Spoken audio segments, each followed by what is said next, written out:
नमस्कार दोस्तों, मैं ऋचा कुमारी आप लोग का स्वागत करती हूँ अपने चैनल सिनिस्टर सीक्रेट में। आज मैं आप लोगों के लिए कहानी लेकर आई हूँ। कहानी अच्छी लगे तो चैनल को सब्सक्राइब कर दीजिए, लाइक कर दीजिए, कमेंट कर दीजिए। स्क्रीन पर आपको ये जो महिला नजर आ रही है, इनका नाम है सीता। इनके 3 बच्चे हैं और पति से कुछ अनबन हो गई थी, जिसके बाद यह रेंट पर अकेले रहने लगी थी। इस बीच इनकी मुलाकात एक शख्स से होती है और धीरे धीरे उस शख्स से दोनों के बीच में प्यार मोहब्बत हो जाता है। लेकिन आगे जाकर वही शख्स सरदर्द बन जाता है। जो बॉयफ्रेंड है वो सरदर्द बन जाता है और उससे परेशान होकर सीता जो है वो ऐसी प्लानिंग रचती है कि किसी ने सोची भी नहीं थी। अपने जीजा के साथ मिलकर अपने बॉयफ्रेंड की हत्या करवा दी। हत्या करवाने के बाद वो केस एक्सीडेंट का लगे इसलिए उसकी बॉडी को ले जाकर हाईवे पर बाइक के साथ जला दिया कि लगे एक्सीडेंट हुआ और बाइक के साथ डेड बॉडी जल गई। सीता ने ना कोई आखिरी कॉल किया था बॉयफ्रेंड के नंबर पे, ना उसने उसको कोई कॉल किया था। लेकिन एक अननोन नंबर से कॉल गया था और पुलिस के लिए ब्लाइंड मर्डर केस था और इसे सॉल्व करना बहुत ज्यादा डिफिकल्ट। लेकिन पुलिस को एक क्लू मिलता है, छोटा सा। उस क्लू से पुलिस धीरे धीरे आगे बढ़ती है, इन्वेस्टिगेशन करती है तो पता चलता है कि इस हत्या के पीछे तो इसकी ये गर्लफ्रेंड है और उसका जीजा है। लेकिन वजह क्या थी जब इस महिला ने बताई, वो हैरान करने वाली है। इस वीडियो में हम जानेंगे कि क्या थी हत्या की वजह और कैसे प्लान करके इस महिला ने अपने बॉयफ्रेंड को मारा। लास्ट तक ये वीडियो जरूर देखिएगा। राजस्थान का सीकर इलाका, तारीख 16 अक्टूबर और सुबह 8 बजे, नेशनल हाईवे 11। अब इस हाईवे पर लोग आ जा रहे थे। इस बीच एक शख्स की नज़र पड़ी और उसने देखा कि हाईवे के किनारे पर एक बाइक जली हुई है। जब वो पास जाता है, देखता है तो बाइक के साथ एक शख्स भी आधा जला हुआ है। आधी आधा शरीर उसका जला हुआ है, ऊपर धड़ से लेकर कमर तक। अब वो हैरान हो जाता है। वो तुरंत पुलिस को फोन करता है और पुलिस मौका वारदात पर पहुंच जाती है। पुलिस देखती है डेड बॉडी और पुलिस वहां उस शख्स के पट से उसका मोबाइल फोन निकालती है और मोबाइल फोन में को अनलॉक किया जाता है। अनलॉक करके फोन लगाया जाता है जो आखिरी कॉल होता है और जो इमरजेंसी लिस्ट में जिनके नंबर होते हैं तो उन्हें फोन किया जाता है। तो पता चलता है कि जो आदमी है उनका नाम है दयाचंद और उनकी उम्र 33 साल है और वो वहीं लोकल के रहने वाले हैं। अब ये बात उनके भाई को पता चलती है। उनके भाई वहां मौका वारदात पर पहुंचते हैं और तब तक बॉडी को पोस्टमार्टम के लिए हॉस्पिटल भेज दिया जाता है। पोस्टमार्टम हो ही रहा है, तब तक इनके भाई बताते हैं कि मेरे भाई शाम को 5 बजे अपने घर से निकले और बोले कि मैं बाहर जा रहा हूँ किसी काम से। अचानक से 9:30 बजे भैया के मोबाइल से एक फोन आता है, कॉल, और लेकिन कॉल पर सामने भैया नहीं थे। कॉल पर कोई और शख्स था। वो बोला कि मैं तुम्हारे भाई के साथ प्लॉट देखने जा रहा हूँ। भाई किसी के साथ मीटिंग में बैठे हैं, इसलिए वो बात नहीं कर सकते और हम दोनों लेट आएंगे घर पर। इस बात को मान लेता है इनका भाई दयाचंद का और वो सो जाता है। रात को 2:30 बजे फिर एक और कॉल आता है। उस कॉल में पुलिस वाले ही होते हैं और बोलते हैं कि यहाँ एक डेड बॉडी आधी जली हुई है। आप जल्दी आ जाइए और पहचान करिए आपके परिवार के मेंबर हैं या नहीं। और ये दूसरे दिन पहुंच जाते हैं। अब जो दयाचंद के भाई थे पूचंद, उन्होंने पुलिस में मामला जो दर्ज कराया है वो हत्या का दर्ज कराया, क्योंकि उन्होंने बोला कि ये जो आदमी है उसने अपने बारे में कुछ बताया नहीं और उसे मैं जानता नहीं, तो मुझे कहीं ना कहीं शक है कि इसके पीछे जो मेरे बड़े भैया की हत्या के पीछे यही शख्स शामिल है। और ये जैसा दिख रहा है एक्सीडेंट, वैसा एक्सीडेंट नहीं, ये एक प्लान मर्डर है। पुलिस भी मान लेती है और पुलिस इन्वेस्टिगेशन करना शुरू कर देती है। पुलिस कांटेक्ट डिटेल्स निकालती है तो पता चलता है एक कांटेक्ट डिटेल निकलता है। फिर उस नंबर से बातचीत हुई थी दयाचंद की, लेकिन वह नंबर चोरी का था और वह किसी और का नंबर था। तो पुलिस के लिए अब यह ब्लाइंड मर्डर केस था, क्योंकि उस जगह पर उसके साथ कौन था, उस रात कौन था, ये जानना बहुत मुश्किल हो गया था। अब पुलिस इन्वेस्टिगेशन कर रही है, सब कुछ कर रही है।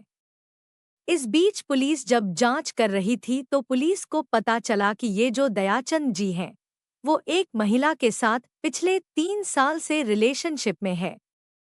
लेकिन पिछले कुछ दिनों से उन दोनों के बीच में बन नहीं रही थी और वो उस महिला से अलग रह रहे हैं। इस बारे में पुलिस को जब जानकारी मिलती है तो पुलिस बिना देर किए पहुंच जाती है महिला के पास। और ये देखिए, एक दिन का समय बीत गया है इन्वेस्टिगेशन में। एक दिन बीत गया, महिला के पास पहुंचती है। वैसे महिला है कौन? महिला का नाम है सीता।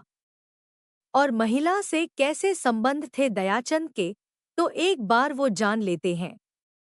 महिला वैसे रहने वाली है फतेहाबाद की, और वहां वो जब अपने पति के साथ रह रही थी तो उनके पति के साथ उनकी आए दिन मारपीट होती थी, लड़ाई होती थी और पति से उनकी बात नहीं बन रही थी। तो वो अपने तीनों बच्चों को लेती और अपने पति को छोड़कर वो फतेहपुर आ जाती और फतेहपुर में वो अपने बच्चों के साथ रह रही थी। उन्होंने किराए पर एक मकान लिया और पास के एक प्राइवेट स्कूल में उन्होंने मेस अपना शुरू कर दिया। किचन और बच्चों को खाना कैंटीन टाइप वो बनाकर उसी से पैसा कमाती थी, उसी से अपना घर चलाती थी। एक दिन उनके घर में किसी इलेक्ट्रॉनिक उपकरण में समस्या आ गई। वो खराब हो गया तो उन्होंने फोन करके दयाचंद को बुलाया, क्योंकि वो इलेक्ट्रॉनिक्स का काम देखते थे। वो उनके घर पे आए, उनका वो सामान उन्होंने ठीक कर दिया। इस बीच उन दोनों के बीच में दोस्ती हो गई। दोनों की दोस्ती हुई, रेगुलर बात करते थे, रेगुलर मिलना जुलना शुरू हो, धीरे धीरे दोनों के बीच में रिलेशनशिप इस्टेब्लिश हो गई। मतलब दोनों एक दूसरे के साथ प्यार मोहब्बत करने लगे। इस बीच धीरे धीरे दयाचंद की डिमांड बढ़ने लगी। वो हर दूसरे दिन उनसे सेक्सुअल डिमांड करने लगा, शारीरिक संबंध बनाने के लिए। इससे जो महिला सीता है वो परेशान हो गए। बोले, यार ये तो मेरे एकदम पीछे पड़ गया। मेरे 3 बच्चे हैं, मुझे काम भी करना है, मैं हर हर दिन इनके मुताबिक नहीं चल सकती। और फिर वो धीरे धीरे वो उनसे दूरी बनाने लगी और बोली कि नहीं, हमें अपना रिश्ता यहीं खत्म करना है, और वो उनसे डिस्टेंस मेंटेन करने लगी। अब इस बात को लेकर दयाचंद और ज्यादा उसे धमकाने लगा।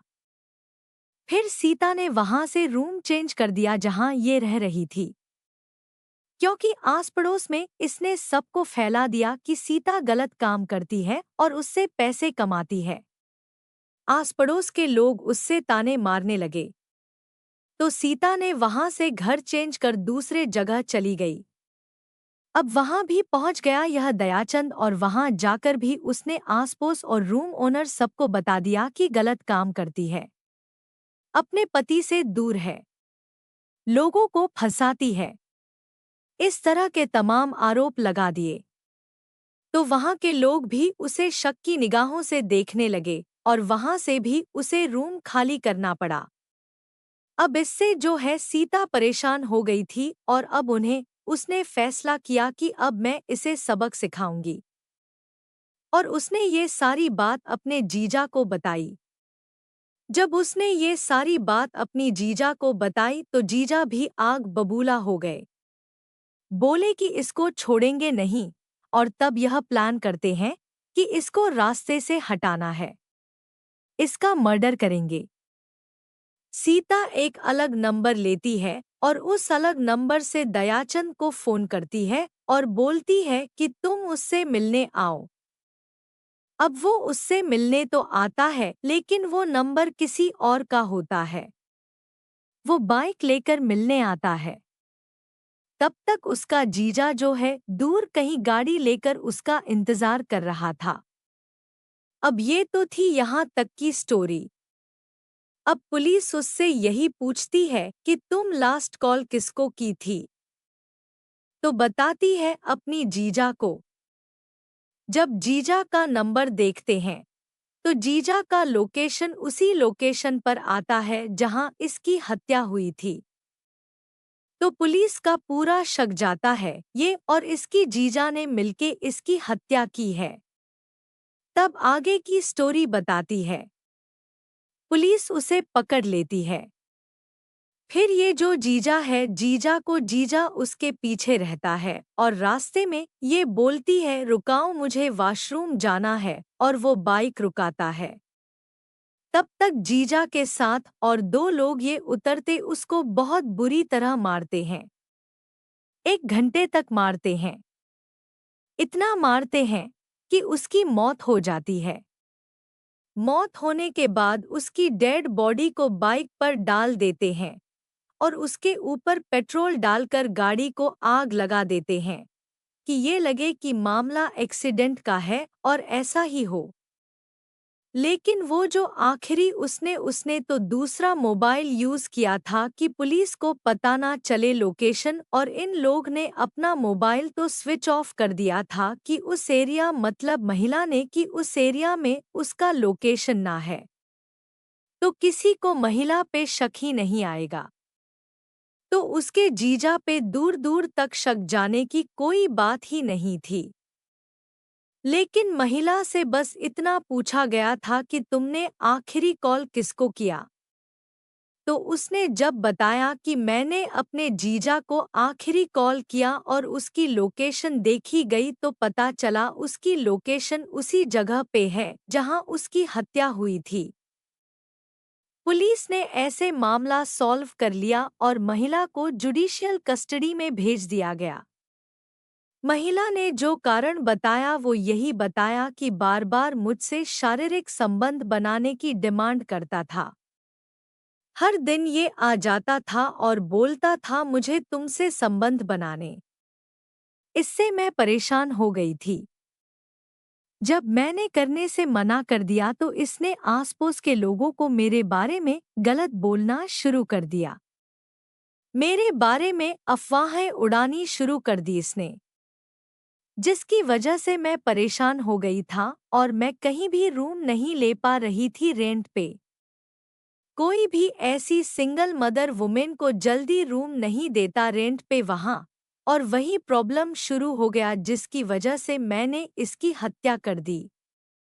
लेकिन मुझे लगता है कि जो सीता थी उनको जाकर पुलिस में कंप्लेंट दर्ज करानी चाहिए थी और मुझे लगता है पुलिस इसका अच्छा इलाज करती ना कि आपने कानून अपने हाथ में ले लिया। अब तीनों बच्चे बेचारे एक तरह से अनाथ ही हो गए हैं। पापा से भी दूर हैं। मम्मी भी अब जेल में चली गई। अब उनकी देखरेख कौन करेगा? और वहीं जीजा वो भी जेल में रहेंगे। कम से कम उम्र कैद की सजा होगी। उनकी बहन भी एक तरह से देखा जाए तो अब अकेली रहेंगी बच्चों को पालना। तो एक मर्डर केस में 3-3 परिवार जो है वो बर्बाद हो गया। लेकिन यही मर्डर करने के जगह अगर पुलिस के पास जाती तो ज्यादा अच्छी मदद मिल पाती और इस केस में इतना कुछ नहीं होता। चाहे कोई कितना भी परेशान कर रहा हो, पुलिस और कानून के जरिए ही समाधान निकाला जाना चाहिए। महिला हेल्पलाइन, महिला थाने और 1091 जैसे विकल्प मौजूद हैं। इसलिए गलत व्यवहार, ब्लैकमेल या बदसलूकी पर तुरंत शिकायत करनी चाहिए। तो दोस्तों इस पर आपकी क्या राय है? ज़रूर बताइएगा। तब तक के लिए धन्यवाद।